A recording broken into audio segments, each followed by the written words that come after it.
नमस्कार व्यूअर्स, मैं हूं अमीश देवगन और आर पार के आज के बेहद खास एडिशन में आपका स्वागत है। इंडिया गठबंधन बड़े जोश के साथ बना था और कहा गया था कि इंडिया गठबंधन आएगा तो मोदी हार जाएंगे। सब साथ भी आए लेकिन मोदी नहीं हारे, लेकिन एक एक करके सब राज्य हारते गए, विपक्ष के नेता और विपक्ष की पार्टियां। और अब इंडिया गठबंधन पर तलवार लटक रही है। राहुल गांधी के बयान आते हैं, इंडिया गठबंधन यानी इंडिया गठबंधन के अलायंस उसको सपोर्ट नहीं करते हैं, क्योंकि उन्हें पता है कि इनका अपना नुकसान तो होगा, हमारा भी होगा। तो आज आर पार के आज के स्पेशल ब्रॉडकास्ट में इंडिया अलायंस का फ्यूचर क्या है और राहुल के बयान का मतलब क्या है, राहुल मानते नहीं या जानते नहीं, आज इसी पर सबसे बड़ी चर्चा आर पार के स्पेशल ब्रॉडकास्ट में। पहले ये रिपोर्ट देखेंगे और उसके बाद ये स्पेशल चर्चा, ये बड़ी चर्चा।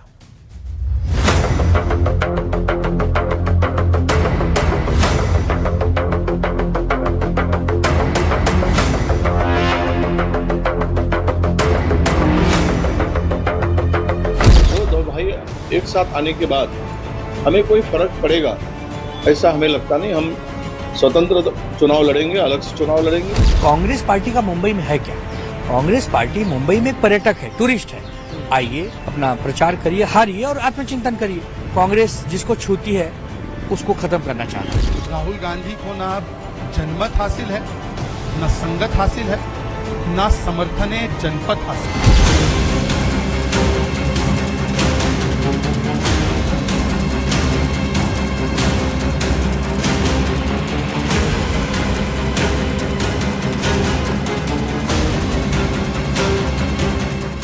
पूरी ताकत के साथ हम लोग 403 विधानसभाओं का संगठन सृजन, संगठन को मजबूत करना, ताकतवर बने हमारा संगठन, इसका हम काम। A lot of us do not agree with his ideology.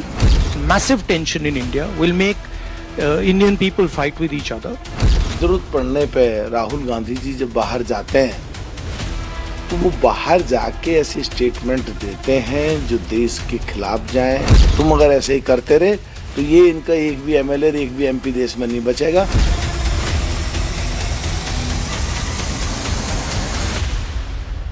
मेरे साथ शहजाद पूनावाला भारतीय जनता पार्टी के प्रवक्ता इस समय जुड़ रहे हैं, उनका अभिनंदन है। मेरे साथ निगत अब्बास जुड़ रही हैं, कांग्रेस पार्टी की प्रवक्ता, उनका अभिनंदन है। मेरे साथ सोमनाथ भारती जी हैं, जो कि नेता हैं, वरिष्ठ नेता हैं, आम आदमी पार्टी के फॉर्मर लॉ मिनिस्टर दिल्ली हैं, उनका स्वागत है। अनंत दुबे जी हैं, लोकप्रिय हो गए हैं आजकल, शिवसेना उबाटा के नेता, उनका अभिनंदन है। फराज किदवई साहब मेरे साथ हैं, समाजवादी पार्टी के नेता प्रवक्ता, उनका अभिनंदन है। और समाजवादी पार्टी के समझदार प्रवक्ताओं में से एक है फराज किदवई साहब, आपका अभिनंदन है। आप तमाम लोगों का अभिनंदन है। इस चर्चा की शुरुआत निगत अब्बास आपसे करते हैं। गाना था एक, बिछड़े सभी बारी बारी, लेकिन ऐसा लग रहा है कि आप लोग गठबंधन को मानते नहीं या राहुल गांधी जी जानते नहीं। अमीश जी, आपको और मेरे को पैनलिस्ट को और आपके व्यूअर्स को मेरा नमस्कार। पहली बात तो जिस गठबंधन की आप बात कर रहे हैं, इंडिया गठबंधन, इसका एक ही मकसद है कि देश की लोकतांत्रिक व्यवस्था को बचाना है, जिसका बंटाधार भारतीय जनता पार्टी की सरकार ने लगातार करा है। और 2014 से लेकर और आज तक इस सरकार में कितना बंटाधार देश का हुआ है, ये मुझे बताने की जरूरत नहीं, मैं आंकड़े गिनवा सकती हूँ। और आज जैसे आप गठबंधन की बात कर रहे हैं कि यहाँ उत्तर प्रदेश में ये अकेले लड़ेंगे, इन्होंने बोल दिया, या फिर आप बोल रहे हैं कि बीएमसी चुनाव में हम इस तरह की, मुझे बताइए कहाँ, कौन सी टॉप लीडरशिप ने कौन से व्हाट्सएप पे आपको मैसेज कर या मेरे साथियों को मैं बता देता हूं। आपने बोला कौन से टॉप लीडर ने व्हाट्सएप करके आपको बताया, मुझे नहीं बताया। खुलेआम बोला। अविनाश पांडे आपके छोटे नेता नहीं है, उत्तर प्रदेश के प्रभारी हैं। हम 403 सीटों पर अकेले चुनाव लड़ने के लिए जा रहे हैं, पॉइंट नंबर 1। उसके बाद सीधे तौर पर दो भाइयों के साथ आने से हमें फर्क नहीं पड़ता, हम अकेले चुनाव लड़ेंगे और अच्छे नतीजे लाएंगे, विजय विटट्टीवाड़। सीधे तौर पर उमर अब्दुल्ला ने क्या बोला है, ये मुझे आपको बताने की आवश्यकता नहीं है। मैं नहीं मानता है एसआईआर और वोट चोरी जैसा कोई मुद्दा है। अब आप बोलिए। नहीं, फैक्ट्स पे बात करनी पड़ेगी। राहुल गांधी को ऐसा लगता है कि भारत का विजन फेल हो गया है, उनका विजन, नरेंद्र मोदी का विजन फेल हो जाएगा और इसमें जबरदस्त समस्याएं पैदा होंगी और ये भारत में बड़े पैमाने पर तनाव पैदा करेंगी और भारतीय लोग एक दूसरे के साथ लड़ेंगे। ये तो सपना है आप लोगों का। आपको लगता है इस सपने के साथ आपका, इस सपने में साथ देने के लिए ये अलायंस आपके साथ आएगा? चलिए, आपका सपना ये है कि भारत के लोग भारत से लड़ेंगे, भारतीय लोग आपस में लड़ेंगे, गृह युद्ध होगा भारत के अंदर। 40 सेकंड मैडम। अमीश भाई, आप ही के सवाल का जवाब दे देती हूँ। एक छोटी सी क्लिपिंग, मुझे अनइंटरप्टेड सिर्फ 1 मिनट दीजिएगा, आप ही के सवाल का जवाब देखती हूँ। सुनिए। देश के प्रधानमंत्री। जब लोग, यार पता नहीं पिछले जन्म में क्या पाप किया था, हिंदुस्तान में पैदा हुए। ये कोई देश है? ये कोई सरकार है? ये देश के प्रधानमंत्री नरेंद्र मोदी जी ने साउथ कोरिया में 2015 में बोला था कि ये कोई देश है, ये कोई सरकार है, पता नहीं कैसे देश में हम पैदा हो गए, ऐसा मजाक उड़ता था। तो वाह वाह, मैं तो बोल रही हूँ, क्या बोला है देश के प्रधानमंत्री ने। और भारतीय जनता पार्टी के नेताओं को बड़ा मजा आया होगा सुनकर, क्योंकि ये वही लोग हैं ना। और आप भी अभी जो तंज कस रहे हैं वो राहुल गांधी जी पर कस रहे हैं कि वोट अधिकार की और डेमोक्रेसी की अगर चर्चा कर ली तो वो देश की बेइज्जती हो गई। और राहुल गांधी जी क्या क्या कर रहे हैं मैं तो जानना चाहती हूँ, मैं बताना चाहती हूँ। देश की बिल्कुल तंज नहीं कस रहा, मैं सवाल पूछ रहा हूँ। मैं पूछ रहा हूँ, आपका सपना ये है कि भारत में बड़े पैमाने पर तनाव पैदा होगा और भारतीय लोग एक दूसरे के साथ लड़ेंगे? आ रही हूं, होगा ना। सुनिए, क्यों नहीं होगा? जब मुझे बताइए अमीर भाई, किसी ने कहा था, सुषमा स्वराज जी ने कहा था कि जैसे जैसे रुपया गिरता है और डॉलर बढ़ता है, जैसे आज 90 रुपए $1 हो गया तो देश के प्रधानमंत्री की गरिमा गिरती है। तो जाहिर सी बात है ये देश की जनता देख रही है। और देश की जनता ये भी देख रही है कि किस प्रकार एक साल में एक लकवा मारे हुए देश ने, यानी पाकिस्तान ने आतंकवादियों के साथ मिलकर भारत पर 2 आतंकवादी हमले कर दिए। FATF में से पाकिस्तान ग्रे लिस्ट से हट जाता है। और देश के 1 minute 28 seconds, I'm counting the time. Okay, Shahzad Poonawalla, audio is down. You made you uninterrupted ही मिला मैडम आपको time. Okay Shehzad Poonawalla, you have your 50 seconds। मेरा सीधा सवाल आपसे ये है, एक मिनट शांति से, क्या आपको लगता है कि इस देश, हमारे देश में झगड़े होंगे आगे जाकर, लोग एक दूसरे के साथ लड़ेंगे?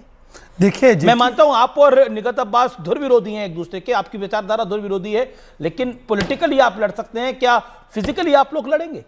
जिनकी पैदाइश ही डिवाइड एंड रूल की विचारधारा से हुई हो, मतलब को देश को मजहब के नाम पर बांट कर हुई हो, फिर देश में हिंदू मुस्लिम से लेकर जाति के झगड़े, प्रांतों के झगड़े लगाने का हो। मैं आपको उदाहरण के साथ बात करूंगा, इधर उधर की बात नहीं। डीके शिव कुमार के भाई बोला था ना कि नॉर्थ इंडिया को साउथ इंडिया से सेपरेट हो जाना चाहिए।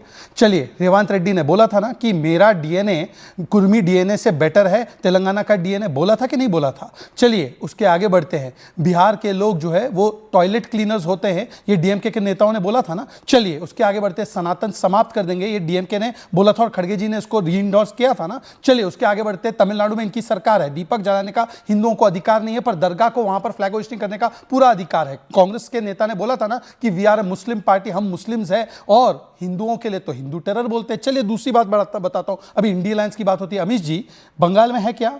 ओडिशा में है इंडिया अलायंस, नॉर्थ ईस्ट में है, दिल्ली में है, पंजाब में है, हरियाणा में है, गुजरात में है, राजस्थान में है, कहां पे है? केरल में है। केरल में कौन है असली इंडिया अलायंस, जरा बताना।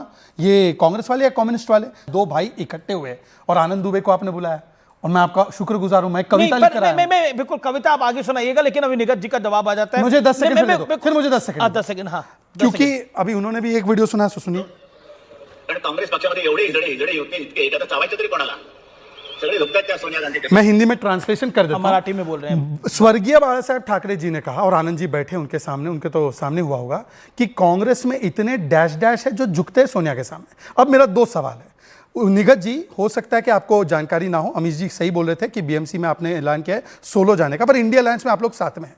अब मैं आपसे पूछना चाहता हूं, बाला साहेब ठाकरे सही थे कि कांग्रेस में ये सारे लोग हैं, या बाला साहेब ठाकरे गलत थे? ठीक है, point number 1। Point number 2, The 10 second you asked for, I have given. आगे दूंगा। निगत अब्बास, स्पेसिफिक जवाब देना। ओके निगत अब्बास, आपके 40 सेकंड है, मेक योर पॉइंट।